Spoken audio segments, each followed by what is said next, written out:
You're recording. You're recording it could be a little. Yeah, just watching. Unless you watch for a company. No, he just sorry.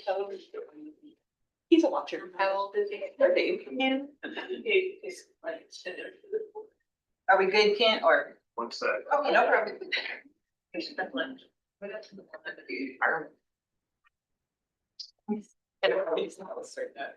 you say something? Are we ready? Or, I think out of everybody, I went to school with, we had 2. sorry. That being. No problem. Okay, we should be good now. Okay, good morning. Welcome to our June 2025 Staff Senate meeting. Thank you all for being here. I will start off with roll call. Senator Adams. Here. Senator Bartley. Here. Senator Chadwick. Here. Senator Finn. Here. Regent Hammonds. Present. Senator Henry. Here. Senator Hess. Present. Senator Hopwood. Yes, ma'am. Senator Jenkins. Present. Senator Johnson. Here. Senator Rhonda Jones. Here. Senator Hopkins.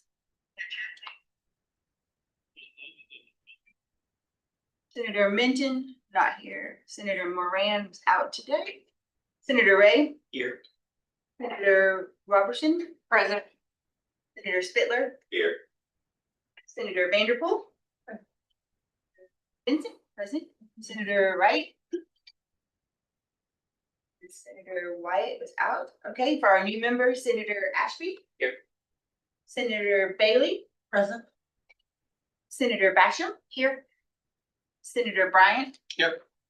Senator Warner. Awesome. Senator Coyle. Here. And Senator Hughes. Here. All right. Thank you all so much. The minutes and the agenda were sent out via email. Was there any changes or any discussion on the minutes? Hearing none, I get a motion to approve the May 2025 minutes. I'll make that motion. Second? Second. Okay. Any? All for everyone in favor of it, say yay. Yay.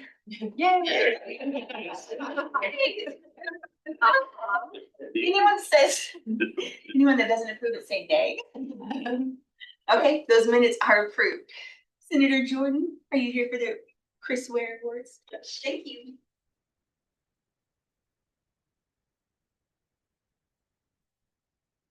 Good morning, everyone, and thank you for joining us today. It's my pleasure to introduce one of our most meaningful recognitions, the Christopher Ware Staff Star Award. This award was created in honor of Christopher Ware, whose dedication, passion, and exceptional service have left a lasting impact on our university. The Staff Star Award is designed to celebrate those individuals who consistently go above and beyond in their roles, demonstrating outstanding commitment, teamwork, and excellence. These individuals embody the spirit of service that Chris represented, and through their hard work and dedication, they inspire all of us. This month's recipients have made remarkable contributions that have made a significant difference for our students and for our colleagues. It's with great admiration that we recognize their efforts, and we're truly grateful for the energy and the passion that they bring to their roles. We'll start today by recognizing Jessica Dunnigan. Jessica is the Senior Budget Manager in the Division of Academic Affairs, and she was nominated by Assistant Provost Dr. Molly Kirby. I'd now like to invite Dr. Kirby up to share her remarks about Jessica. Want me to stand where you are? Please. That's what the camera. Behind everyone. I'm really excited to take this moment to recognize one of our team players in our office. Whenever she joined us a couple of years ago, she made a big difference to our team. We only had 2 Jessicas at the time, and we were in search for another Jessica. And so we found her, and we were very happy to have yet another Jessica. So if any of you know anything about the provost office, we go by last names with the Jessicas. So this one is Dunnigan. So if you hear me mention Dunnigan, we are talking about our star today. Jessica Dunnigan is one of those rare people who consistently is ready to jump in and help no matter what. Even if it's not technically her job, she's always there for us. She offers support, shares ideas, and lends a hand when things get busy. She doesn't wait to be asked. She just sees what needs to be done and does it. It's that kind of initiative is something you can't teach people or they learn. It's just comes from, you know, caring about the people you work with and caring about your job. And that's kind of how Jessica is. She's also incredibly super smart and super efficient, both qualities that are so necessary in an office that is constantly faced with making abrupt changes. You can always count on her to get things done quickly and correctly, which is very important in our office as well. But what really stands out to me is that she thoughtfully communicates with everybody in our office. She's quick to update us, to give detailed explanations for stuff, or just to check in if we need something. She emails everyone back immediately. I have a thing about that. I can send her an email, and in 2 seconds later, I get a response. 2 seconds later, I get her. If it's not an email, sometimes I'll hear her coming down the hall. She walks really fast too. So she walks to my office to say, hey, you know, can we talk about this for a second? So that makes sure that all of us in our office are always on the same page. Working for her just makes everything pleasant. It's less confusing, less stressful, and there's a lot of collaboration because of her in our office. And it's not just about work either. She kind of brings that thoughtfulness to our office. One of my favorite examples is when we have potlucks in our office for holidays or for people's birthdays, is that she always makes sure there's vegan options for me.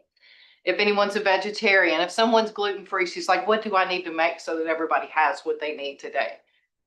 So that tells you a little bit about who she is. She always makes sure that everyone's included and cared for. So Jessica, thank you for being steady, for being a positive force in our team, and your hard work and your kindness. Thanks for working for me. Your attention to detail doesn't go unnoticed, so you deserve this award so Thank much. you. I appreciate you too.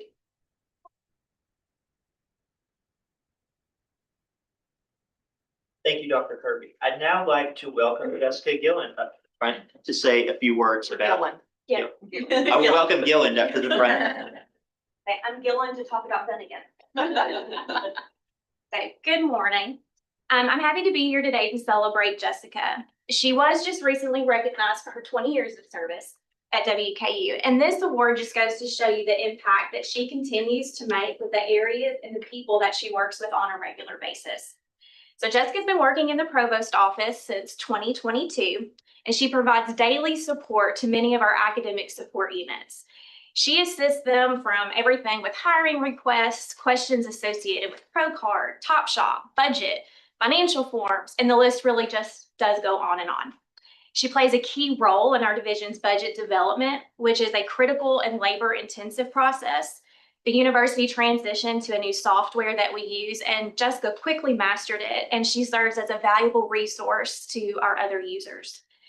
Jessica also stepped in to assist me here in Honors College and our Potter College of Arts and Letters while they searched to fill positions. She then continued to provide training and guidance to those new employees. She actively looks for training opportunities, such as the seminars hosted by the Office of Research and Creative Activity. She does this to stay informed, but she also does that to yet again be a valuable resource to others. These are just a few examples of how Jessica embodies the characteristics of a team player, someone who is reliable, adaptable, and has the willingness to share knowledge and skills to help the team succeed. I'm thankful to have you on my team and appreciate how she tackles every challenge with a positive attitude, looks for opportunities, and consistently says, let me know how I can help you. Yep. Thank you, Jessica, and congratulations on this. Oh, thank you. I know you're not poker.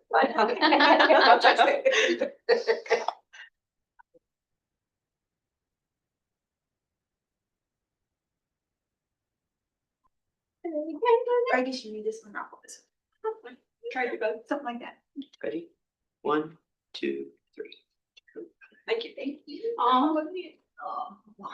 Tanya and I served our area too, so. Yeah, well, and Tanya and I served on staff senate Yes, long like ago. A long time ago, yes. And you know, it was my birthday and she brought a cake for my birthday that one time. I feed everybody. Yes, she did.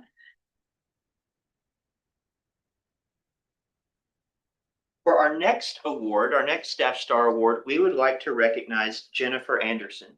Jennifer is the Advising and Student Services Specialist in the Ogden College Dean's Office. Jennifer is not actually able to be with us because she's leading a study abroad right now, I believe in Spain, but we would still definitely like to recognize her. And so I would like to share her nomination remarks, which were submitted by Dr. Andy Miltowski from the Department of Psychological Sciences. And Andy said, I'm pleased to nominate Jennifer Anderson from the Ogden College Dean's Office for the Christopher Ware Staff Star Award in recognition of her wide-ranging and sustained contributions to our college community.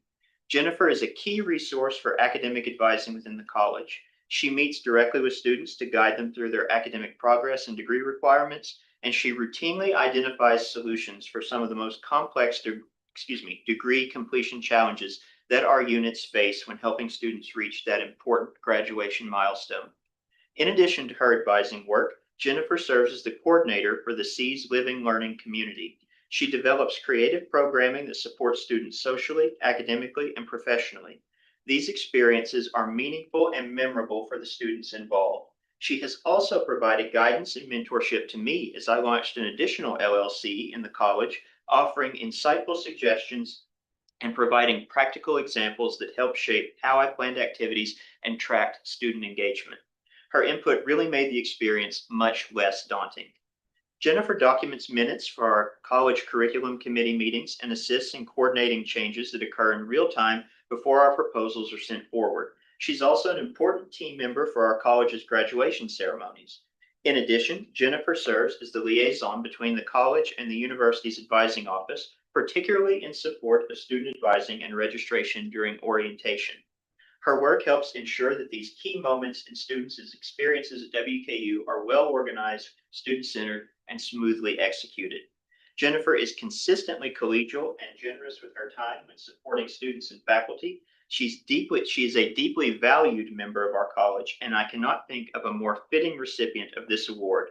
Jennifer is deeply involved in so many aspects of the success of our college in creating amazing student experiences and in supporting timely graduation. I'm so happy that she will be recognized with this award. So thank you very much to Andy for helping us recognize and celebrate Jennifer. And I'd now like to invite to the front Dr. Stuart Burris, who works with Jennifer, to say a few words about it. Feel like I'm the third string here. Since Jennifer is in Barcelona, after having had to spend the night in O'Hare Airport on the way there, all of the fun that one has along the way doing study abroad. And also since Andy couldn't be here, that puts me as third string, but I cannot express how thrilled we are to have Jennifer Anderson as part of our team in the Ogden College Dean's Office. And I'm really, really happy that she's being recognized here today. Thank you so much. Thank you. Very good. Congratulations again to Jennifer. Lastly, for our third Christopher Ware Staff Star Award winner, we would like to recognize Can Do. As many of you will remember, Can Do worked as a therapy dog on campus for several years. I would like now to take this opportunity to invite Scott Fox up to share some thoughts about Can Do.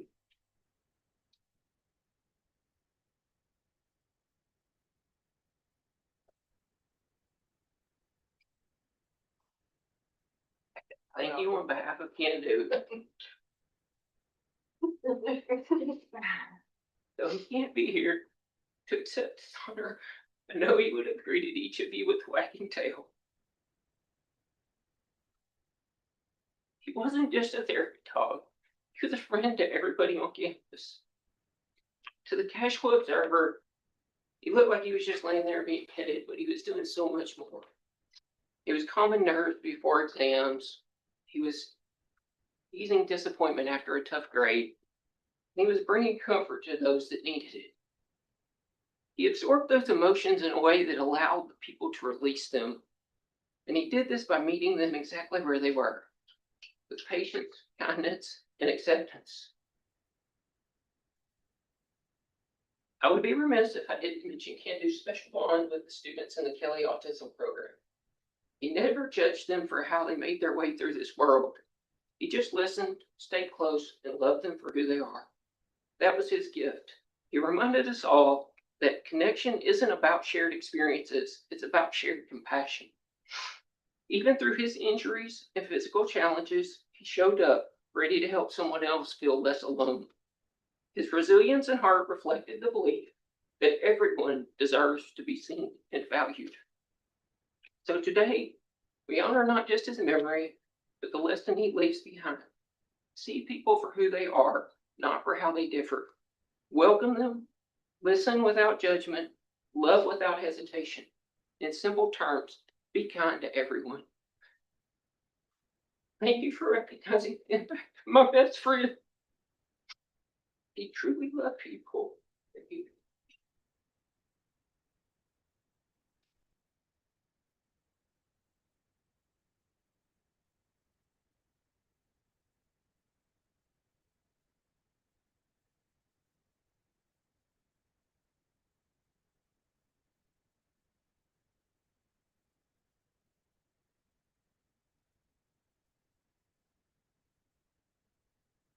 Excuse me, we've got one more recognition, unplanned, unscheduled, just right there. We just want to say thank you, Tanya, for all your years of service on Stetson, and thank you for all the, the hard hours that you put in to make WKU a better place. So we really appreciate it.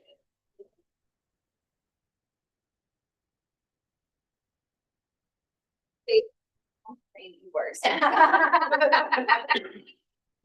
I'd like to say just one more time, congratulations and thank you so much for all you've done for Jessica, for Jennifer, and for Candu, and of course for Tanya. We really appreciate you all taking the time to recognize all the work they do, all the contributions they make to our campus and our campus culture. If you work with someone at WKU who you think deserves recognition, and they do something, that deserves to be recognized by their peers, please feel free to nominate them for a Staff Star Award, because we don't want these things to go unrecognized. So thank you all very much.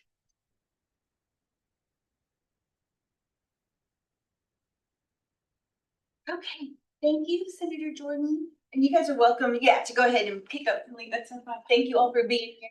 Jessica's. Yes. And Tony too. And Molly. Can't forget everyone. Yes.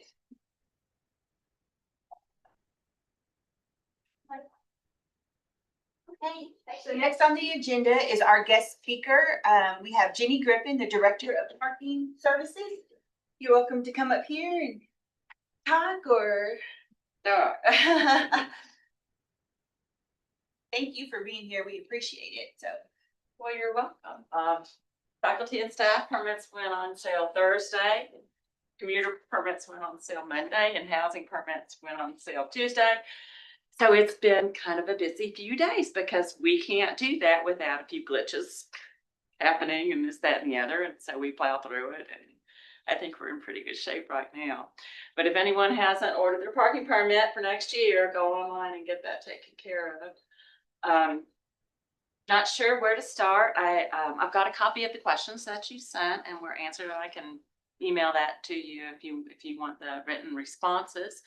Whatever you all prefer. If you just want to go over those, or if we should just start with a brief introduction. Parking is a challenging job here. We have many competing constituents. We have visitors and guests, and faculty and staff, and we have students who live on campus, and we have students who live off of campus.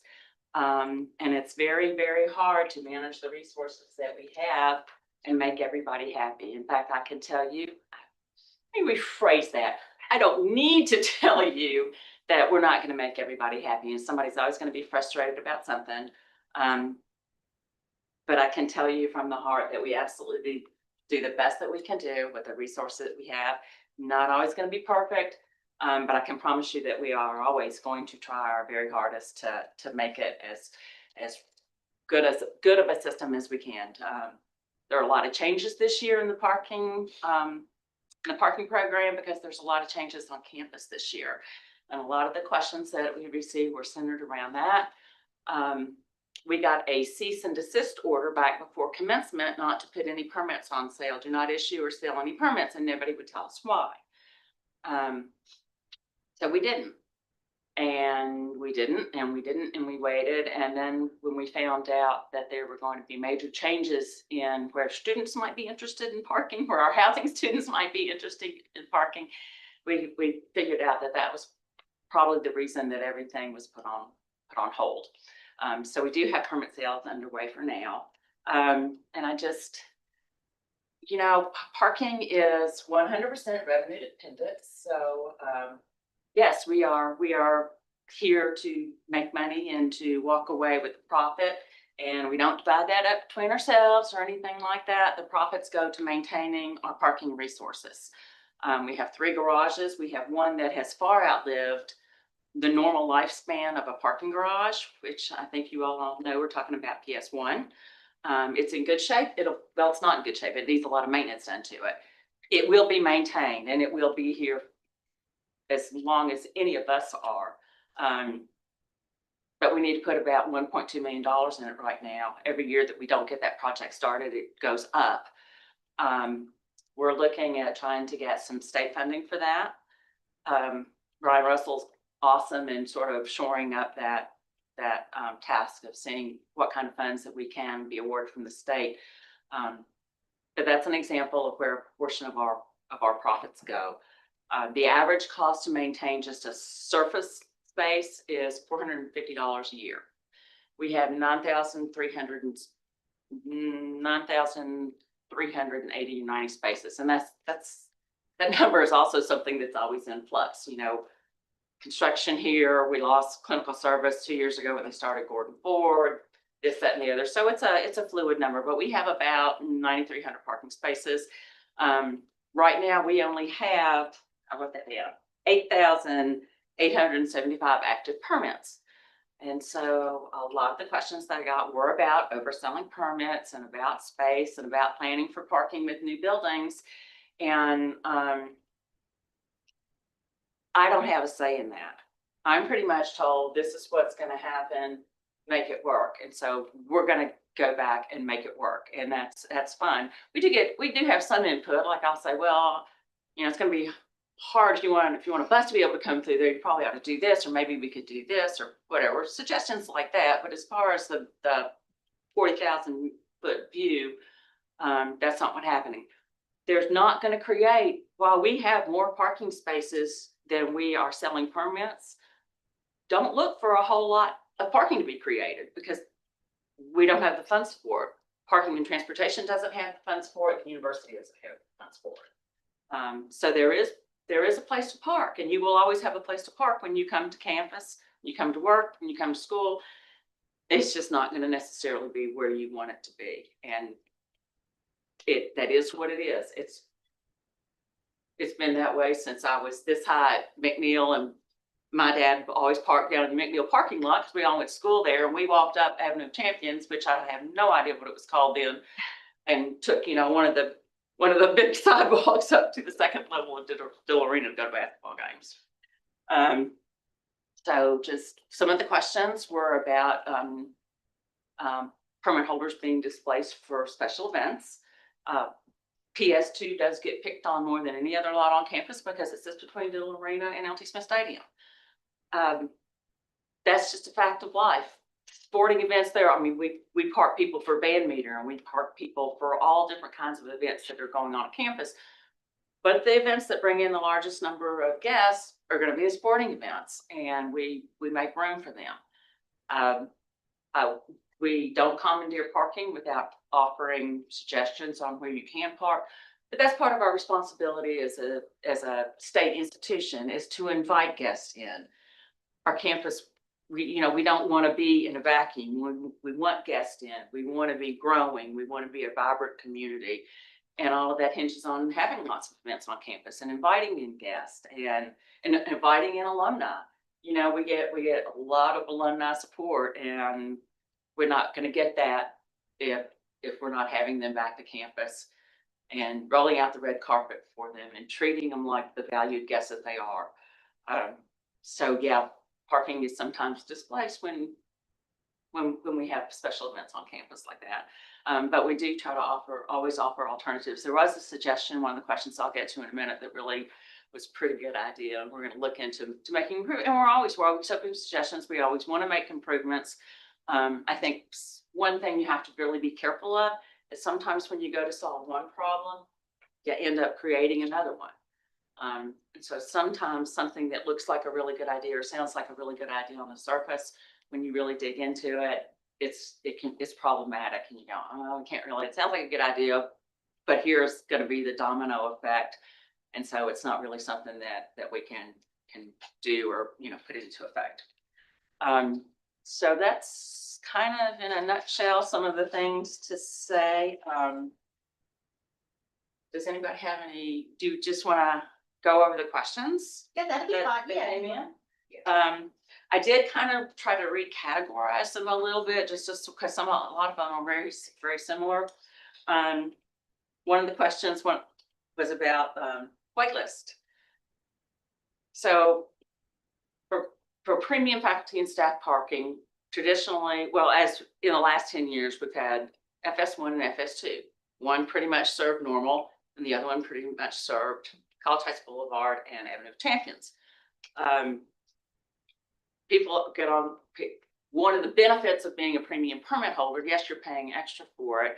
Permit sales are limited, and you get to automatically renew every year. So that in itself sort of makes it tricky for the wait list to be run through very, very quickly. Because people do get to renew, and a lot of times they'll get hold one and they're not gonna let it go, even if they have, like I know of people specifically that had a FS1 permit. They were parking in FS3 because it's closer to where they were going, but they weren't going to turn loose of that FS1 permit for anything because they never knew when they might want it again. Kevin, can you hand me my bottle of water? Sorry about that. So that is a wait list that was maintained through our parking system. And if, there's always extenuating circumstances, or I might get a call from someone that's higher up in the administration that needs a favor for a friend or a VIP or something like that. And so I think that occasionally people have been offered a premium permit that wasn't necessarily next in line on the wait list. There's always going to be exceptions, but that is not our practice. I don't think it's common. And whoever did submit that question, I can look into it and I can research, but I can't do it without specifics. I mean, where you're wanting to park, who was it, where are you waitlisted, that sort of thing. But it's not a common practice, and it's certainly not anything we ever want to do.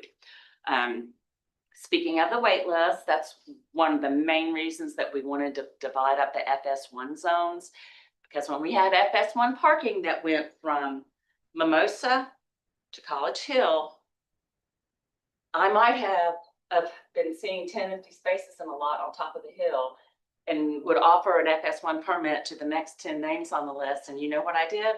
All I did was devalue Mimosa. Mimosa is the most sought after parking lot on campus. It's beside Gary Ransdale Hall. It's across the street from Jody Richards. It's right there at Student Publications. Academic Complex is right there. It is the most sought after lot on campus. And so really, and it just made it really hard to try and get that wait list moving, because I really wasn't solving any problems. I wasn't maximizing occupancy where we had space available.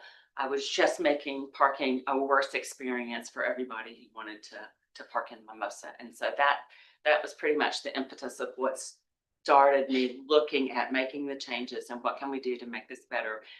And it is a goal to make things better for everybody parking on campus. Let's see, why are reserved? This is about the super secret reserve parking list. I was not maintaining the reserve part. Now the reserve lists are not maintained through our parking system. They were manually maintained. We have wait lists for almost not every lot on campus, but a lot of different lots on campus. I can't speak. The gentleman, our data analyst, maintained those lists before I got here. He died suddenly. I didn't have an opportunity to speak with him about how that was managed or anything like that. And I have to tell you, I was probably here several months before I realized that it was something that was perhaps a little more haphazard than it needed to be. So I am maintaining those wait lists now, and they don't come up very often.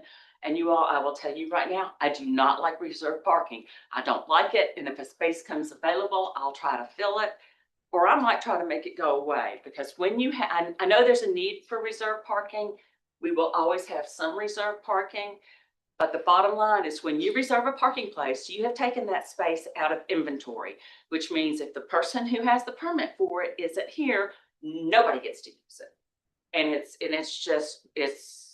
we don't really have, I don't know that it's fair to say we have limited resources in so much as we have plenty of parking spaces on campus, just not where you want to be. I know if you work at Weatherby, you don't want to park down in PS3. I get that. We'd have the spaces. What we don't have is spaces around every building. And I tell students this on the phone when we're talking about our ADA shuttle and services that we have. I can't offer a door-to-door service because we don't have parking door to door. I can offer you curb to curb service. And a lot of times that's the best that we can do.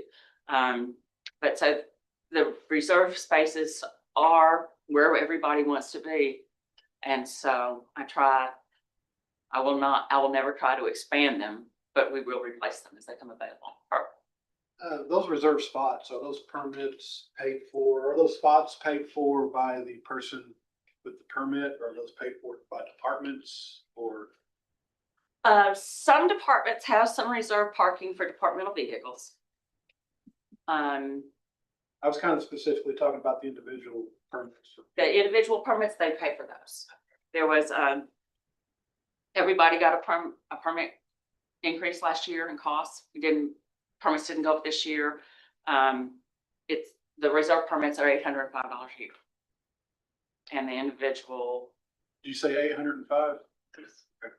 And the individuals, most of those individuals payroll deduct them because it doesn't end up being $805 a year, which you payroll deducted it and gotten the tax benefit from. Is that the process that you all are involved in deciding on whether or not to make a spot a reserve spot, or is that something a department pushes for, maybe as a condition of employment for that person? No, that's generally something that we have a lot of control over. If I'm bucking a request and I get a call from somebody that I answer to, and I'm told how I'm going to handle that request, then that's how I'm going to handle that request. I understand. I just didn't know what drove that. So I mean, basically, I could call you and it's like, hey, I want to park out on Avenue of Champions right there in front of PS1. If there's a space available, Herb, I will put your name on the list, and as soon as I have that space available, buddy, I'm going to call you. I was just kind of curious what the process was too. Yeah, and I don't see us creating any more. We may end up, we actually have with the parking changes that are going to go into effect in August, we actually have a bit more premium than we used to. So I may have a little leeway in Normal North to add a space or two of reserve parking. I don't really anticipate that, but I've got a little wiggle room. But with that said, we also have some additional faculty staff. We're expanding the FS3 parking in Chestnut South. With Gordon Ford moving down the hill, I know that everything's kind of moving down the hill. Cherry people are moving into Grice. I've had phone calls about people concerned about the FS3 parking and PS1 filling up. And I'm like, yeah, it's gonna fill up, but I don't think it's gonna take the Gordon Ford people very long to figure out that Chestnut Street South is just about as close as far as walking distance. And it's also gonna be a whole lot easier to get in and out of, just as far as navigating and especially if there's an event on campus, you're not going to get caught up in event traffic or emptying the garage or anything like that. But we are expanding the FS3 parking in Chestnut Street South. And then we're taking away those housing spaces because we're not going to have Regents and Normal anymore. So they're going to the top of the hill. So we've taken the spaces that we had to save out for Hyatt guests are converted to housing. And then there are some commuter spaces, not all of them, but about 100 commuter spaces that will be converted to housing. But to offset that loss, then the housing spaces that we've taken out of Chestnut, not all of them, because some of them are going to be FS3, but a lot of those spaces will be converted to commuter spaces, which I think the commuter students are going to love because it's right there by Gary Ransdell and Jody Richards and Publications and soon to be Gordon Ford. So we'll have that flip-flop when the dorms are back online. I'm sure we'll have to do some more rearranging again. Campus is fluid, it changes every day. Yes. When you're making changes to the type of permits in a lot, how do you make that decision? Do you consult with the staff and the faculty who park there? Or is it based on some type of data? Well, it's based on data, and we run ideas through the Parking and Transportation Advisory Committee. And it's represented by faculty and staff and students, or at least a student. If there's more than one, they don't show up for the meetings that we go to quarterly, but we look at the numbers, we look how things are shifting. For example, housing students, we know that the average number of housing students, we're gonna need 80% of that, 80% of them will bring cars. So I know that if I'm moving 500 students from Normal and Regents to the Hyatt, I'm gonna need about 480 spaces, maybe not that many, to provide parking for those students. So we have data along those lines. But other than that, if we don't send questions out into the, all campus, tell me what you should, tell me how you feel about this or how you want this handled. Because that's what I'm being paid to do, is to figure out how the best way to handle it. We always take input. We always take input, and sometimes it's input that it'll go into a consideration, but it may or may not affect what has to be done or what the outcomes can be. But we do run things through the Parking and Transportation Advisory Committee. Next, another set of questions I've got under affordability and equity. I think I missed the question. Why does the system charge full price for parking all year long? Why do you require the customer to request a refund? Why can we not charge what should be charged at that point in time for a parking pass?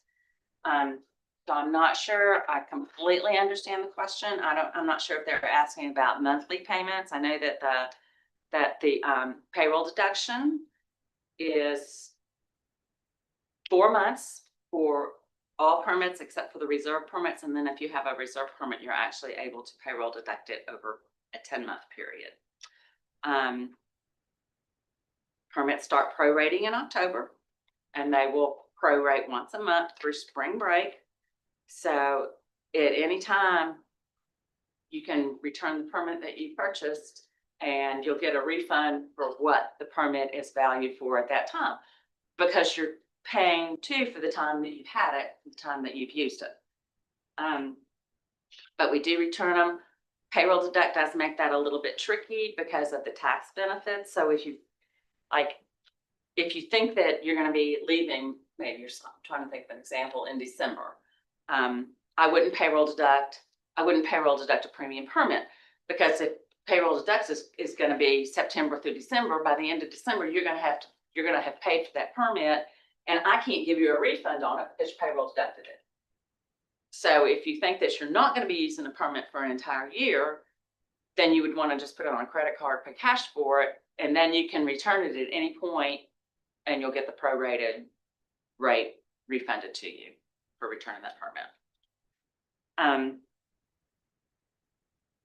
Will parking permit fees increase for the next year? I don't know. The parking permits, the rates did not increase for FY26 and for FY27. I can tell you that I certainly have no plans, and I have not been engaged in any discussions about raising permit fees for FY27. I think historically, I don't think there's increases, but every 5 or more years. I'm trying to think, because I just looked at all that last year. So we just had a permit increase for FY25, and so I do not anticipate, there won't be one in FY26. I don't anticipate one in FY27, but I also can't swear to you that somebody won't come to me and go, I think we're going to have to look at permit fees. But that's a decision that'll be made at the time, and we'll let all campus know before permits go on sale for FY27. that's what, yeah, when our permit prices announce it, before the permits go on sale. Are we able to downgrade our parking zone mid-year? Again, yes. I think this question was about if someone were to get one of the new premium permits for Mimosa for FS4, and it turns out that they don't feel like they're getting their money's worth. You absolutely can downgrade, but again, if you payroll deducted, my ability to refund what you paid for already is hampered. But you absolutely can exchange your permit if you're not pleased or you feel like it's not worth the premium price that you paid for it.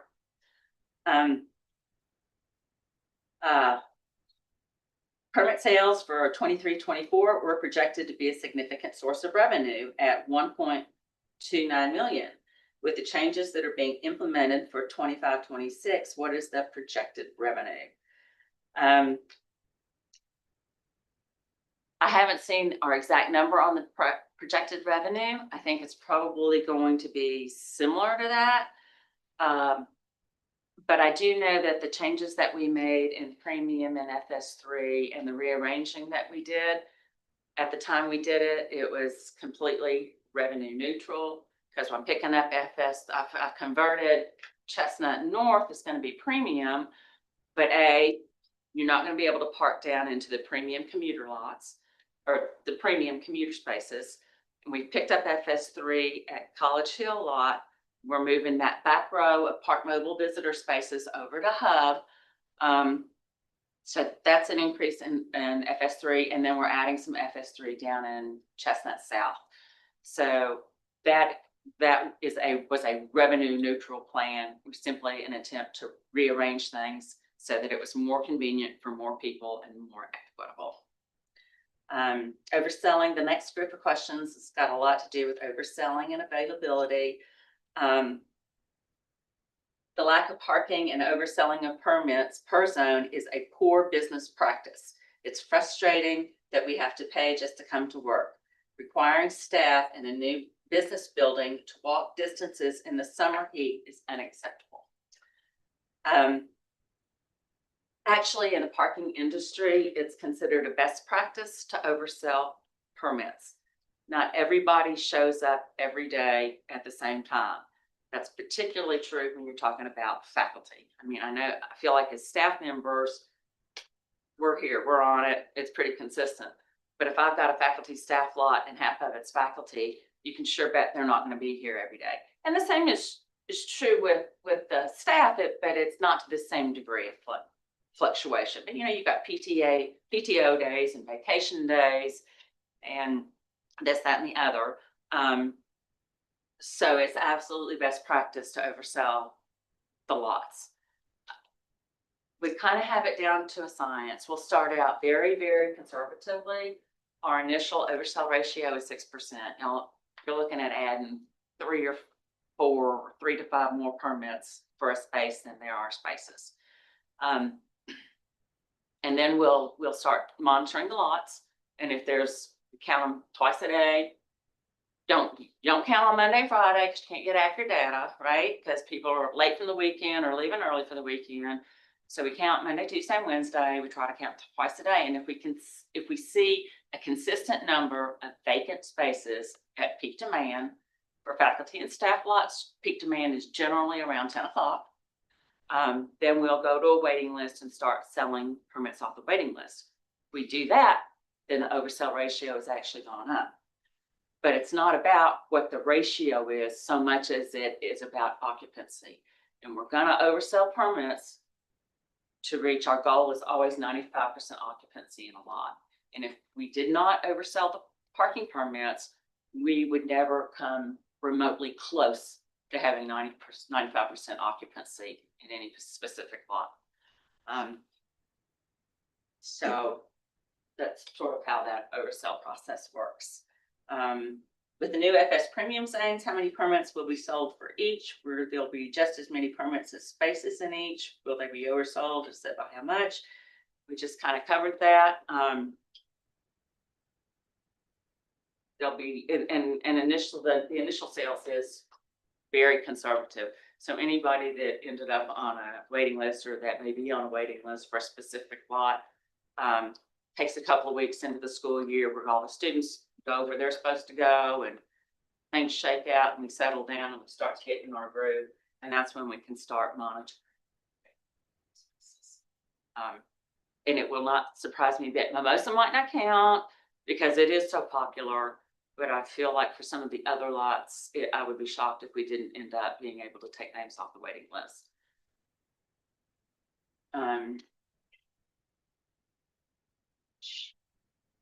With zone 4, there will more parking spaces open up in the Mimosa lot now that we've zoned it zone 4.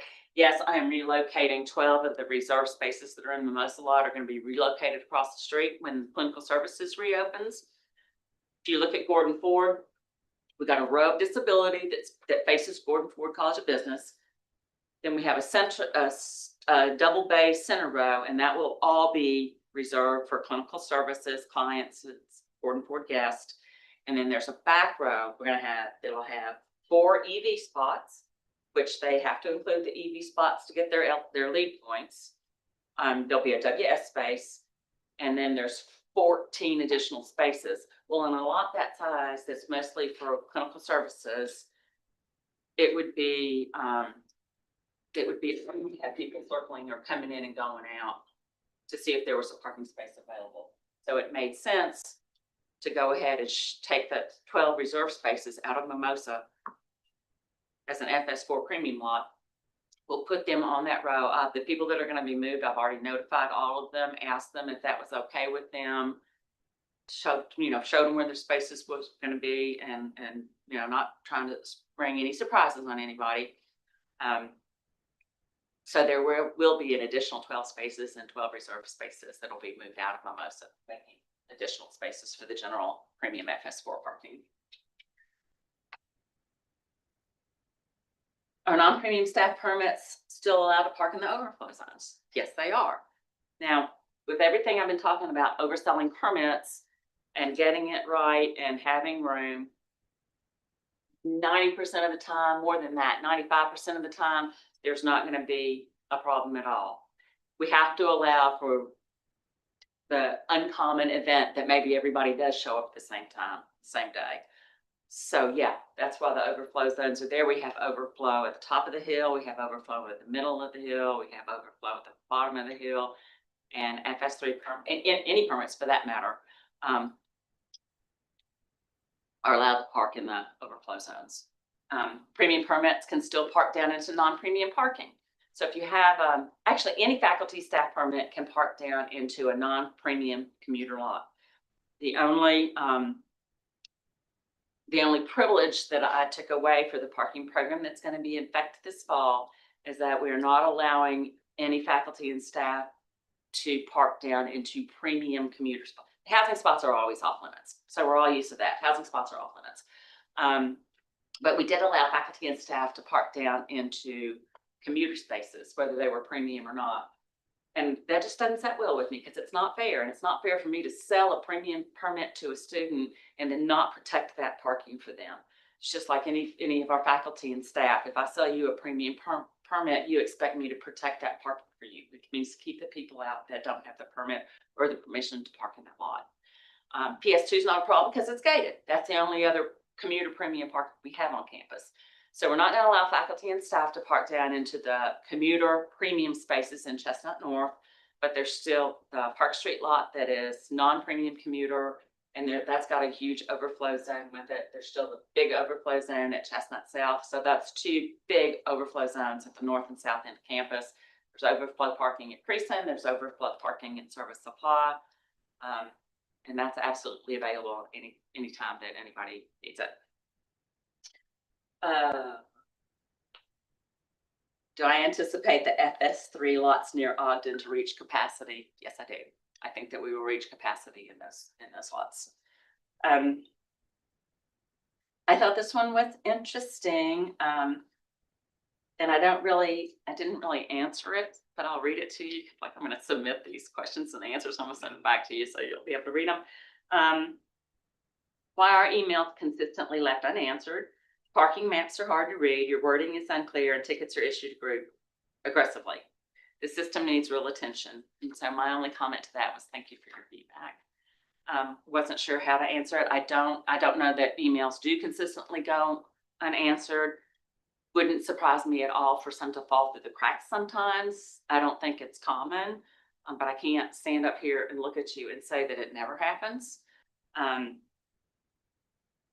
We have been working for a map. We do not have the best map software, and we have decided not to go out and purchase any kind of fancy map software, so we use Visio. But we have been trying, and I absolutely agree with that statement. Our maps were very busy and a little challenging to read. So we've updated the overall parking map, and housing, commuter, FS3, the different faculty and staff parking maps. We've updated those maps, and I think they are improved over the last few years. And we'll see if they get any better response than they did in the past. Let's see, moving on, parking access and proximity. How will employee parking be impacted at the top of the hill with Cherry Hall renovation and the new Center Hall dorm meeting parking? I don't think that the shift of students from Norville and Regents up to, first of all of them aren't shifting to Center Hall. I think Center Hall is going to have about 200 beds. They're moving about 500 or 600 students. I don't know the exact number. So there'll be more student, the other halls will be more full. The parking for Center Hall should be absorbed in ASG. Like I said, we have 100 spaces that we did have to always save for Hyatt guests, plus the shift in the commuter spaces in ASG. So we're anticipating that the students that are living in Center Hall will be able to buy an ASG permit, or they'll still be able to buy an Adams Street permit, which is a non-premium permit. What are the plans for the few spaces in front of Normal and Regents? Are they gonna be closed off along with the dorm, or? Oh yeah. We were really hoping that only Normal would be behind a construction fence. But I had a conversation with Mr. Branch, and I think that Regents also is going to be behind a construction fence. Right now, he's anticipating it going all the way to Preston Center, or back to that sidewalk. So that's gonna take away. I've got 10 paid spots in there that my Preston Center people really like to use, because your Preston permit is good for 2 hours in a meeting space. So that's something else we'll have to figure out. But with the shift in furniture, and a lot of it has to do with emptying basements and taking furniture out of here and moving it over here, and furniture coming in, and there's a lot of moving parts this summer. I don't envy that man. He's got a hard job ahead of him. But I think there are there's gonna be a lot of storage containers, and I think they're wanting to keep them on site, and I think they'll probably be behind a construction fence that's on Regents. So I don't think we'll have any of that parking at all. If we do end up with any of that, it'll be a gift. It'll be, and if you're in the parking business and you work for a university campus, and I'm sure all of you know this, you just may not have thought about it the way I have. Anytime we have access to a big surface lot, it's a gift, and it's a placeholder until they decide to put a building on it, right? So we've got a big old surface lot down on Adams Street right now, but that's a big hunk of property. So nobody's put a building on it yet, but just as long as everybody knows, it's just a placeholder. Do they plan on, what do you anticipate for parking around that new facility between the baseball field and the football field? Are you gonna gain any parking spaces in there? At the field house? At the new field house? No, in fact, there was that little lot in front of Dennis Field. It wasn't a huge lot, it was a little lot, but the baseball players really like to cram in there. That's gonna be gone. I think we're gonna have a couple of disability spaces. We'll have to put a WS space down there. And then there may be 1 or 2 other spaces that I'm sure we'll end up putting, that'll end up being reserved spaces for coaches. They're gonna pretty much force you to redo I forget what it's called now. It used to be called the Brom lot there at Gate 2. The what lot? The Brom lot. Coach Brom, there behind the stadium at Gate 2. Empty on University Boulevard. I don't have any plans for any of that being rearranged. I don't know, I mean, It's horrible with the trash cans and, there's 12 spaces, but you're talking about the 38 little, cars. the little bitty lot beside Smith? Yes. This Smith Stadium? Yeah, they're on the back. They didn't do that in Yeah, I don't have, So they're not gonna, once they take that fence down and that available space that's gonna be between field house and the stadium, they're not gonna allow any kind of parking over there. how much? I don't think you can, what, could you even put parallel parking in there? I don't think you're gonna, I'm sure it'll be sod, the sidewalk will go through it and it'll be sod. I mean, I don't know that for a fact, but that's absolutely what I would be the first thought off the top of my head. Cause I don't think there's enough room to put So in. they have provided you with what you're even gonna have available. No, and in fact, I talked to Dan Cheney about it the other day and just said, please get me the diagram for what the few little spaces that will be back in front of Nick Dennis. And I haven't gotten that yet, he'll get it to me, but I don't know of any other plans for parking. I mean, I don't know who all will be, I don't even know who all will be using the field house except for the athletes. Is anybody gonna have, I mean, I'm sure the coaching staff will be, and, The marching band and forensics and esports. will I have access to we've it? also got the physical therapist and all that, they're moving over there.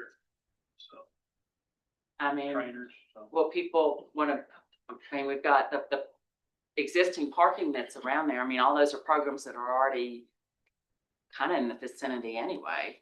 I mean, we've got parking structure. Well, forensics, where's forensics? The marching band is not necessarily for just for. So I mean, It's gonna be interesting, isn't it? it always is. It always is. But we'll figure it out. I mean, and it's not outside the door. We already talked about that. We don't all get parking outside the door, right? I've got space in PS3 all day long. We never have filled PS3. I've got housing and commuter permits both available for that. Is PS3 available to faculty and staff, or is it just all housing? It's all housing and commuter, but we could certainly make it available to faculty and staff if we need to. There just hasn't been an interest in it right now, or that I've been made aware of. We're not filling Jones Jagger's lot. It's faculty. In fact, one of the questions about making some changes in that lot, which is actually not a bad idea. It means another split lot. If I take faculty and staff spaces out of Jones Jagger's, move them over to Normal South, which is a student lot, it's not an even swap. So that means another split lot, and split lots are never a good idea, but sometimes they're the best option we got. And putting students in Jones Jagger's. And that has more to do with McNeil and the times the buses are using Jones Jagger's for loading the littlest ones. But right now that's faculty and staff and we don't fill it. But yeah, and it's all something we'll look at. If we need to make a change, we'll make a change. I think that's part of the biggest thing is if staff members do, or faculty and staff do have issues, is sending the emails to you guys so you guys can become aware. Because I mean, I know you guys are going around and you're seeing the lots at certain times and stuff, but if you're not made aware of situations, so I think that's why we appreciate you being here. Because parking is definitely a hot topic. It is. People are funny about parking. Yeah. I don't know if you all know this. Started my parking career here with Jennifer in 2005. Moved to Texas to UNT in 2011, and I just came back. But my career started here many, many years ago, and there have been so many changes. I had a really good point I was getting ready to make, and I just.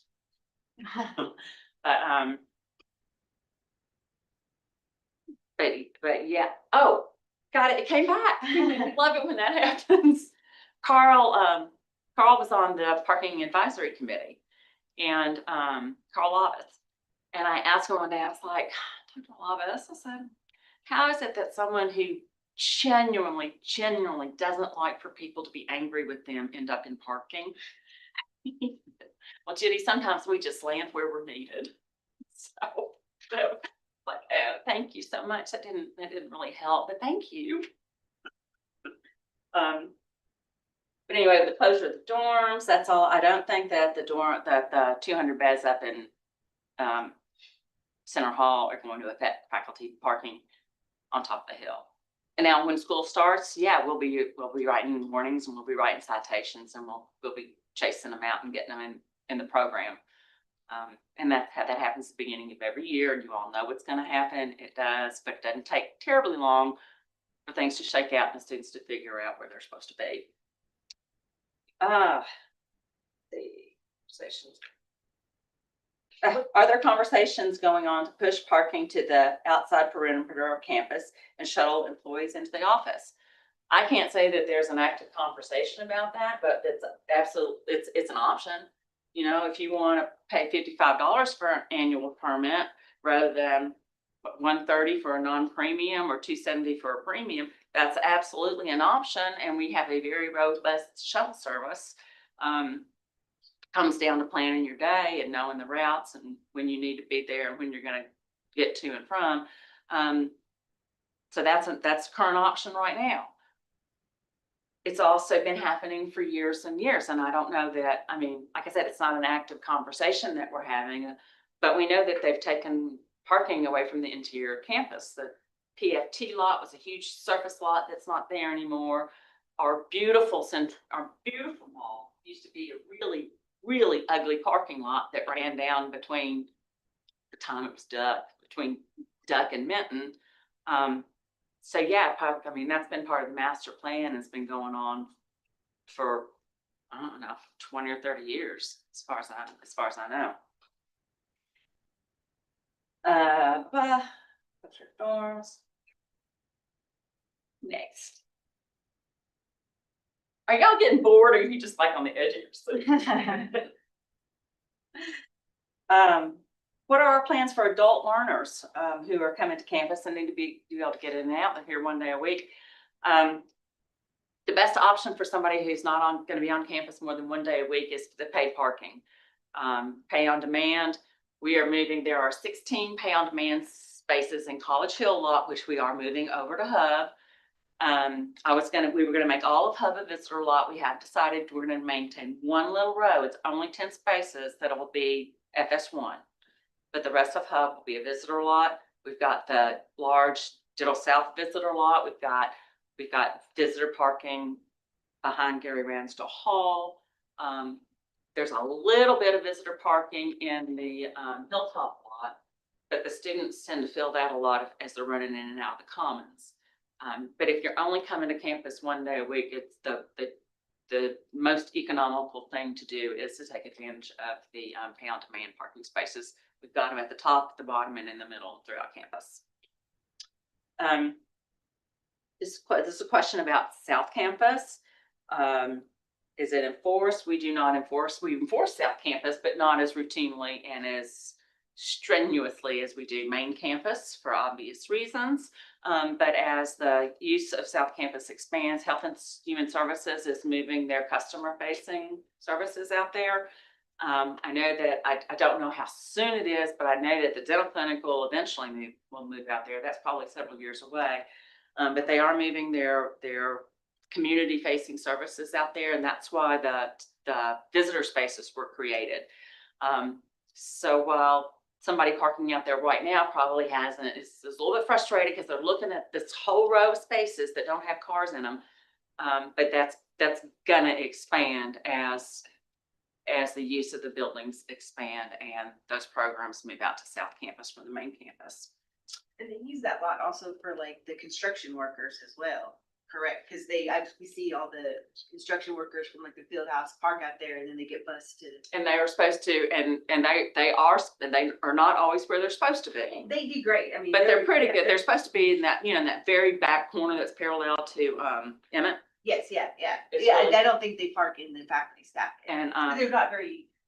The paint is kind of, you can't really tell which ones are actually. Last year we resurfaced. We didn't resurface. We sealed and striped Nicely Center. Mm-hmm. There's still a lot of course, if y'all remember, at the start of last summer, we were in such a huge budget crunch and we didn't plan anything. And we didn't have any carry forward. Every single bit of our carry forward last year went to the general ENG fund. That's not normally the case. Normally, we like to plan maintenance and projects and work on saving money.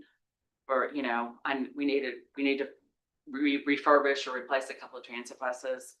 And that's, you know, you're looking at $500,000 to do that. But we know there's some maintenance that needs to go on, and we'll get that on the books and just try to get it done as quick as we can.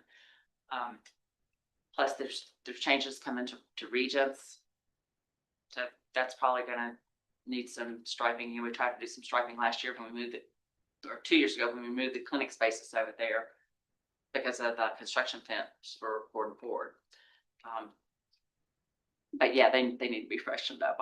It's absolutely on the agenda. We already talked about Jones Jaggers a little bit, and I understand that that's a problem. We do try to be good neighbors. We have worked with Bowling Green ISD for several years. But it's not all giving. There absolutely is something self-serving in it for us. By allowing the buses to pull in and load in that lot, that gets them and the parents off Creason. When they're all jammed up on Creason for 20 minutes, my buses can't get through there. And when our transit buses can't get through there, our students are late for class. So part of that relationship, it is not all one-sided. I know it's very frustrating early in the morning and around 3 o'clock when all that's going on. It really shouldn't last more than 20 minutes, but I know if you're coming in and out or you're on your way to a meeting, 20 minutes is too long. I get that. But again, part of the reason for that is to keep the traffic on Creason clear so that our shuttles are able to run on time. And that's for our students, obviously. Session. What was the reason why employee parking permits moved from premium, non-premium to FS 1, 2, 3, etc.? Premium, non-premium allowed more flexibility to employees who may be at the top or bottom for different events and or meetings. And I understand that. We shifted to designated parking about 10 years ago. To my knowledge, I think almost everybody's pretty happy with it. You might not get the parking lot that you want, and you might not be outside your door. But you know, when you come to work in the morning, you're gonna be able to find a place to park. And you go to that place and you have a place to park. You know, parking permits, for anybody that's been on the Hill very long, you know, they used to be called hunting licenses. And so what we're trying to do, and that's part of this changes that we're making for this fall, we're trying to reduce and keep the permits from being hunting licenses. It's good for pedestrian traffic, and it's good for emissions, and it allows people to be able to know where they're going to go and park and plan their day accordingly, instead of tootling around up and down the hill trying to look for a place to park. We do have the overflow zones throughout campus, and we also have premium parking can park down to non-premium parking, and we have that from top to bottom. College Hill lot, PS1 is non-premium. Chestnut South has non-premium in it. Jones Jaggers is non-premium. There's non-premium parking up and down the hill to allow for some flexibility, even though again, it's not going to be door to door, or maybe not necessarily curb to curb. But that is why we moved to the designated parking, and I do think overall everybody's pretty pleased with the way that aspect of the parking operation. And then I had a comment about center. Yeah, center campus is fluid. It's changing all the time. Gordon Ford's moving people out of Grice. Cherry's going to be renovated. It's moving people back into Grice. Everything is moving. And another year, they're going to start building academic complex. As soon as that building is built, and I don't know what the final. Have any of you all heard what the final decision is? I know they've been involved in site selection for several months now. I don't guess the final decision has been made. But you know, that's the footprint of campus is just changing all the time. And so what we want to try to do is keep the parking changing with it so that it continues to be as convenient as it can be, or perhaps in some of your eyes, as less inconvenient as possible. But we've got a lot of employees and staff, and we've got a lot of students, and all we can do is work with the resources that we have and try to create a parking program that's equitable and fair and makes sense and keeps things running, keeps the pedestrians safe, keeps, nobody wants to drive up Normal during class change. If you've ever done that, you don't want to do it again. Yeah.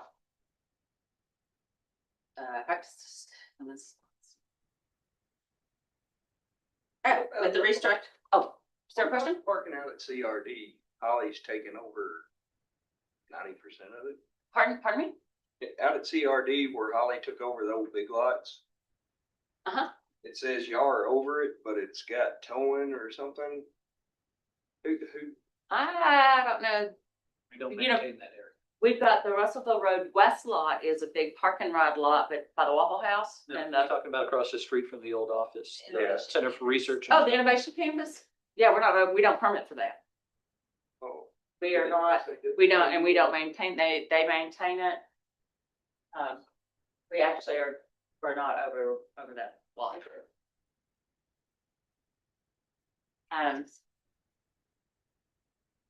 Parking in Chestnut North has been non-premium for over 40 years.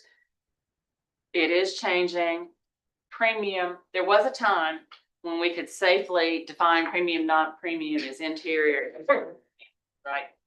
That's not the case anymore. Campus has changed. Snell Hall was built. That north end of campus is changing, and premium lots are defined by their desirability. Chestnut North is a highly desirable lot for faculty and staff and for commuter students. The pay spaces in that lot stay full, and that is why Chestnut North was rezoned as a premium lot. And while as the face of campus has changed and the footprint has moved south and moved down the hill, all of these factors went into coming up with a plan that would be more equitable and more fair to everybody on campus. Now, most is a premium lot that's right there for Jody Richards and Gary Ransell buildings in that area. And now we will also have Chestnut North, so we'll have some premium parking that's available right there for the buildings in the science complex. And again, College Hill is going to be, College Hill was, it's my understanding, College Hill was non-premium. They were going to raise Garrett and make the changes on top of the hill there. We lost a lot of parking right on top of the hill. So College Hill was made premium. And then now it's just, there's been another cycle of changes and it's going to be going back to non-premium.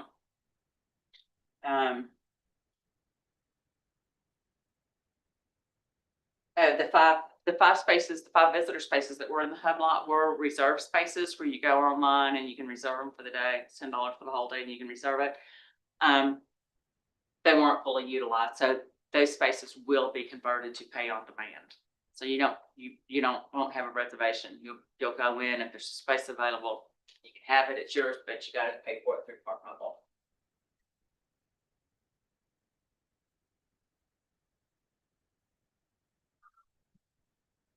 Yeah, another additional questions about the students moving up to the Hyatt, and I think we've covered that pretty extensively. When parking is commandeered for a special event, we give notice, we send out emails, we try to keep signs up in the lots and let everybody know what's going on. And no, we don't turn around and offer a discount on those permits when that happens. That would be, it's not feasible. And you have choices. So if you're parking somewhere where you're going to get relocated for a special event, if you feel like you paid too much for your permit and then it's not worth it, because that's going to happen from time to time, exchange your permit. And I don't mean to sound like I don't understand that it's frustrating. I understand that it's frustrating, but you have choices. And like the commuter students that buy for PS2, they know that they're going to get misplaced for basketball games and for football games. They know it going into it. And during those, good thing is it's usually at night or on a Saturday, right? So we're really not displacing that many commuter students because of when the events are held. But no, we don't try to reimburse or change the cost of a parking permit because there's a temporary displacement for a special event. And then we have operational suggestions.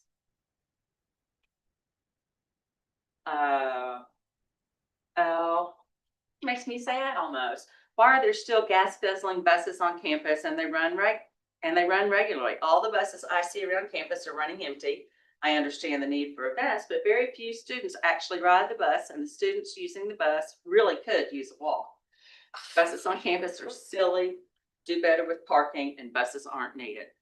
Well, the transit system is a huge part of the master plan, and we carry almost 400,000 students a year in the transit system. It's a robust transit system. It's very, very popular with the students. Last year, we had to make the very unpopular decision to cut out the shopping shuttle. We didn't want to do that, but we were, given the dictates to cut the transit budget. And so we had to pick a route that was not as popular as some of the other routes. And unfortunately, shopping shuttle was the one that got the axe. Would love to see a day when we can put it back in the program because it was popular. And if you see an empty bus, it's at a funky time of day or something because like I said, we are moving almost 400,000 students a year. And I love our buses. I love those 40-foot low floor gillies with the red and white stripe. I take a lot of pride in them. I think they're beautiful and I think they're necessary and they do a wonderful thing.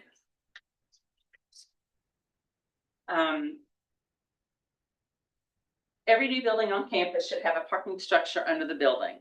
All buildings should come with parking as required by city codes, and WKU never considers parking when building. Parking and transportation should be pushing for parking when they hear about a new building. We are wasting precious land with sprawling asphalt and gravel parking lots. We are wasting students, faculty, and staff time with the required walk to and from your car. I lose almost an hour every day in walking to and from my car when I take lunch that day. I feel like maximum, if you're talking about main campus, it's going to be 20 minutes. If you took me 20 minutes to walk, takes me 20 minutes to walk from Weatherby to South Campus. I only did it once, but the point is I did it. I did it. But I think if you're on campus, a 20-minute walk seems like it is a pretty long walk, but you'd have to be going like from the very bottom to the very top of campus. I don't know if you all are aware of this, but the average cost of a subterranean parking place is $40,000 to $60,000. $40,000 to $60,000 for one subterranean parking space. We are in cave country. It is called that for a reason. So I would anticipate if we plan to go below the surface and build parking, that we would probably run into trouble and issues that would jack the price up even more. So that is not something that is considered.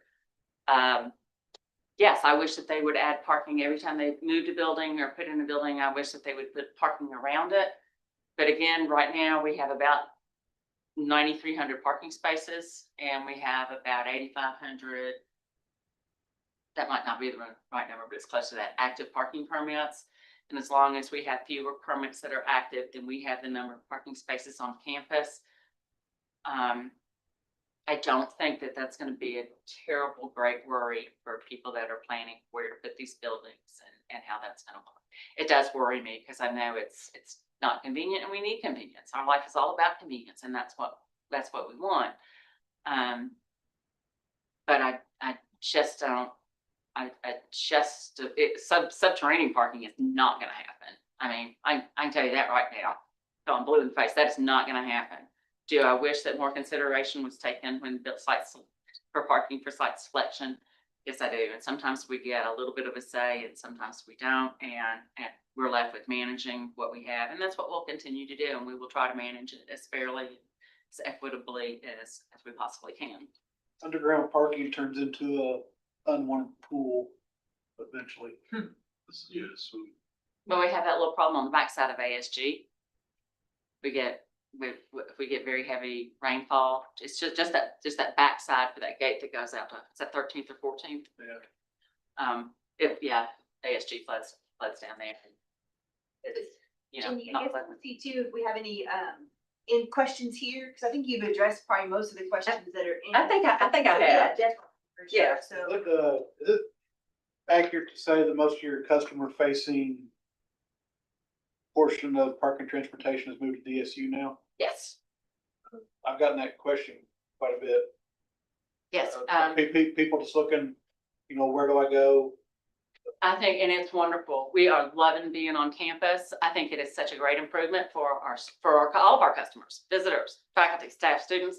And before we actually made the move, when we were planning it and packing and all that, my thought was that, a student who might have a question, and I do this, I say this to parents at orientation all the time. It's like, if your kid gets a parking ticket and they don't know why, don't wad it up and throw it in the back seat, right?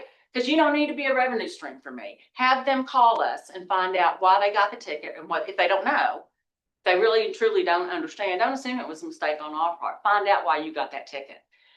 So anyway, we're getting ready to move over to campus and I'm thinking, maybe somebody that wants to ask a question but doesn't bother to pick up the phone or isn't gonna drive out to South Campus to come into the office to see us.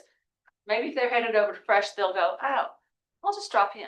I'll just drop in and ask them. They're right here. And I actually think that's been happening some. And so we're really loving being on campus. The rest of my crew, which is my dispatcher and sign maker and Chrissy does everything. She's pretty awesome. That woman remembers license plates. She'll go, oh yeah, I've seen that plate before.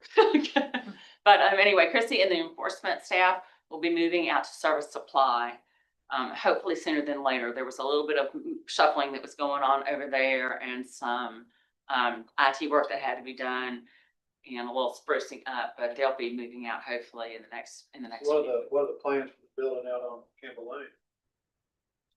I don't know. I have my suspicions, but they're just suspicions. So I'll not comment on that. But they'll do something with it. Right now, the transit people have sort of expanded into the better, the offices that we vacated were a little bit roomier and a little bit nicer than the offices that were available to the RAPT Dev employees that are managing Copper Transit. And so they have moved over some, but I don't know, because I know that GoBG just renovated their offices. So these guys are going, Tim McWhorter's going back and forth. Some of the others are going back and forth, and we've got a couple of RAPT Dev employees that are at South Campus all the time. So I don't know if that will have anything to do with it. I don't really see them leaving. They just renovated GoBG, so even if Topper Transit does end up merging, because those feasibility studies are underway. So even if they were to end up merging, I don't know that they'd shift from where GoBG is now to Campbell Lane, because they just put a lot of money in those offices in that building. So I'm not sure, but I'm sure someone has something in mind. I would imagine. Anything else? Someone asked me if they were thinking about getting an electric car. What do we charge for EV? Is that free or is there a charge? Where they're charging. Ah, okay. The charging station down at PS3, there's not a fee. Charging station down at Parking Structure 3 is free. There is an additional one near Weatherby that is free for faculty and staff to use. Okay. The two chargers that are at Regents Hall, they do charge. We charge a space rate. Okay. So it's flat fee for as long as you're parked there, whether you're charging or not. Okay. The additional EV charging that they're planning on putting at the College for Business will be on the same as the Regents. Okay. Thank you. So yeah, that's off the top of my, I believe it's $5 an hour, well, whether you're charging or not. It's not exorbitant. No. You say we have more spaces than permits. Do you include all of the spaces on South Campus? Is that like every space that we have available then? That's the space that that I'm responsible for. So that does include, Carol Nicely. I don't know that, we have an MOU with Carol Nicely to maintain and enforce their lots, even though their spaces. Right. But that does include everything at South Campus, Campbell Lane and over there in front of the Nicely Center. And Russellville. Russellville includes Russellville Road lot. Any other questions? We have one that was submitted. They said they have a traffic safety concern at Minton Lot. So there are often near collisions at the end of the parking lot before making the left-hand turn toward Minton Circle. There are no stop signs to indicate who has the right of way. Could this be turned into a clear in and out route that can prevent frequent near accidents? Absolutely. Yeah, we can go over there and look at that. Minton's challenging. Since the parking lot behind DSU went away, man, it's just weird. It is. It's weird and it's hard. It's weird and hard. One thing I think we're gonna do, everybody in here that's with the facility is not gonna like this a whole lot. Historically, the WS permits included permission to park at parking meters.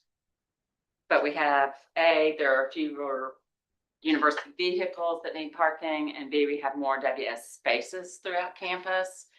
And that's really being abused. Like, it's not parking there temporary while you do some work. It's like people who are leaving their vehicle in a metered spot, and that's where it lives. So it's not official yet, but I think that we're gonna have to strip that, because one thing, also with the designated parking, I mean, and this is a question that was asked for me specifically, if I got to take my computer down to Jody Richards, where am I supposed to? Well, we have the drop off in front where you can park temporarily if you're running a computer upstairs. But we need those metered spaces there behind the academic complex for visitors. So I think that might be something that in the future is not going to be part of the WS permit, where you can park at a. I didn't know it was currently allowed. You just did it. I just never got a ticket. Oh, yeah. If I change that policy, guess what? Well, I'm bad about abusing it in front of the stadium there on the Avenue Champions. That's. Well, it's hard. I can't keep people not to park at the sidewalk in front of Smith Stadium. No, we can't keep people off the sidewalk. We can't keep them from parking there. And I'm not talking about just facilities trucks. I mean, I actually do understand, have some sympathy when you've got a job to do and you need to go and get in there and do something, and you've got heavy tools and materials and that kind of thing. That's why I was asking about the parking on the backside of Smith West by the field house, because during graduation and during run-throughs, I've got equipment or cables and stuff I have to run, and I was having to park over on the east side. Not that I'm unhealthy and can't carry that stuff, but if I need to run down to the van and get something, then run back up to the press box, it sure would be nice to have a spot. When I was looking at all the Stewart and Ritchie trucks that were parked between the buildings, I was like, man, if they could make that. They don't need to make that green space. They need to make that parking lot. And some of those, quite a few of those spaces need to be for service vehicles. And so that's why I asked about that. Well, I've got to talk to Dan Chaney this afternoon anyway. I'll get him to look at the plans with me. Just tell them Jim said. You mentioned that there was a staff representative on the parking advice. Is that our staff Senate person, or is there someone in addition? It's staff Senate person, and Is that Morgan? It's Morgan Moran, yeah. I didn't know if there was an addition. So only one staff representative? No, there's more than that, but there's only one from the staff Senate. But we can absolutely, I'm sure that if you all want more representation than that, I mean, it's kind of hard to get like faculty Senate. I know we have faculty members, but Brian Russell's on that committee and he would be considered staff. the chairman right now is a faculty member. The student right now, I don't remember his name off the top of my head, was appointed from SGA. And it's not a huge committee. But yeah, if you all feel that staff senate specifically is underrepresented, then shoot me an email and I'll find out how that needs to be changed or how we can expand that. You know, we can't get it too big. I mean, no, right? We can't get it too big or we won't be able to get things done and won't be able to function. But I don't think that adding another representative from staff senate is going to do that, so. Well, we appreciate you coming. Thank you for taking time to discuss the questions. Thank you so We much. appreciate I was parking and I transportation. wore red because I was afraid tomatoes were gonna be curled at me. Well, thank you so much. We appreciate it. I will, you wanna, that'd be great. Perfect. Thank you. Thank you. Bye, Kevin. Bye. Oh, I have a question. Why is your IT guy so awesome? He just is. Years ago, when we were starting the department, Dr. Toots hired me to be her operational manager. And we were looking over the resumes for an IT guy. And one of them said something about a summer job at Park Guntown Mountain? City, Guntown Mountain? at Guntown Mountain at Park City. And he said he was hung by the neck until death, twice daily. And I said, Jennifer, I want him. And he's still here. Awesome. Okay, thank you. If he leaves before I do, I'll kill him. Hey, you want your phone? Oh, well, not really, but I would have never seen it. Thank you. Thanks, you guys. I appreciate it. Thank you. Okay, we will go ahead and get on with our committee and officer reports. Regent Hammond, do you have any reports? We do have a board meeting on Friday. I won't talk long about the agenda. It is posted. So a lot of it will be from the committee meeting that we had, I guess a few weeks ago. I don't think it's been a month yet. There are a few additional items that we will look at. One for academic affairs, which was the promotion and tenure for a new hire for the Honors College. The director finance does have our operating budget for next year. It does look pretty good for next year. We have some additional revenue coming in and then a few adjustments for the second year plan for the adjustments that we made for reducing our expenses. So you guys can look at that and if you have questions, I know Susan can answer some of those, but that does look pretty promising. I think we finally balanced that and I think that's something to celebrate. I'm not sure where all that'll end up and what that means at this point, but I think we're in a much better place than where we've been in a number of years. So hopefully that will start to see that to our advantage. So, and then exec committee, which most of you are aware, President Cavoni's contract has been set for renewal. And then there are a few policies that will have to be voted on. We'll have a housing update and a slate of officers will be nominated. So that's Friday's agenda. Any questions? Regent Hammond? All right, okay. Communications? Just the things that I said last month that I was going to do, sunsetting the Twitter account, X account, and then creating LinkedIn. We would do that until after today, so we could close out the fiscal year. Sounds great.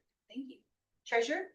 My usual report for our balances, ENG index starting balance, $1,913.89. Pending disbursement of $240. I purchased the Scantron and Blue Books that we talked about last month. Ending balance, $1,670.09.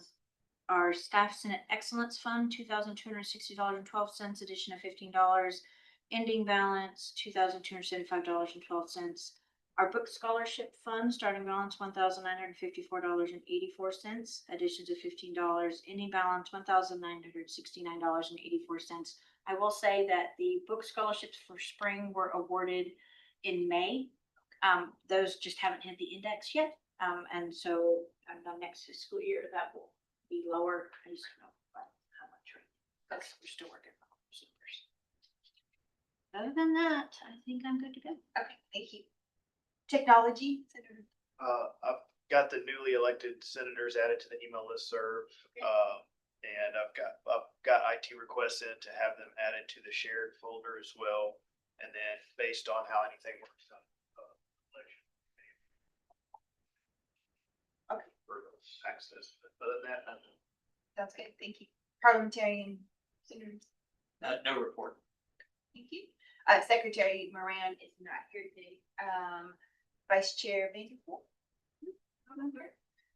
For me, the Budget Executive Committee met, for the last time this year, yesterday. Susan provided an FY26 budget update that will be presented to the regents on Friday. A new co-chair was elected. Professor Kurt Neely will represent the faculty and the co-chair with Dean Murphy. I did not have a meeting with the president. The last meeting was the April meeting. In May, we did not meet. So that was it. And that is all I have for my report. Questions for me? All right. Old business. Does anyone have any old business? Do we have, okay, the benefits committee? Do you have any updates for the benefits? We met and just working on the 2026 healthcare plan. Okay, so still doing that, okay. And they will communicate that. Usually it's like July or August when they start making some Yeah, changes. they're looking at a few options. I think with the HSA amounts given to people, I think they're looking at taking a little bit away from the high deductible plan and adding a little bit more to the other plans. HSA. So they'll just communicate that when they make the final decision. Correct. Right, okay, thank you. Yep. Any new business? I did have the introduction of the new members, but we will hold that after lunch and we'll do that introductions for that. So we will hold off on that. So is there any other additional new business? Okay. Any time for public comment? Any public comments? All right. And any announcements or notable events? The next staff senate meeting is on July 2nd. We do have DSU reserved for the July 2nd. So that will be that. And then once the new senate meets, they'll decide typically when the meetings will be. Typically it's been the first Wednesday of the month. The president has committed to coming to speak to the Senate for our September meeting. That will be on September 2nd, though. It'll be a Tuesday. I think that's the second. Yeah, it'll be a Tuesday versus that first Wednesday. We are confirming with DSU to make sure that building is available, or that room. If not, then we'll figure out where to meet, but we will confirm that. We do have several members rolling off, and I did want to present a couple certificates to the members that are here. Billy Finn is rolling off, so thank you so much for your service. We appreciate it. And Tisha Roberson is rolling off. We're sad to see you. Thank you. You'll be tuned in. Yes, you're always a part of this. Yes. Then we did have myself. I am unfortunately rolling off. I have done my time, and then I did some bad, didn't I? Based on the rules, I can only be here 6 years. So Kim Minton was rolling off, and Rachel White was also rolling off this year. So we appreciate everyone that is part of the Senate. Jordan Basham had actually texted me and said that I needed to close out my final meeting with my gift that was given. So I am going to use as that. So if there is nothing else to be said. Oh, yeah. So we will close out this meeting. Adjourn for the final time.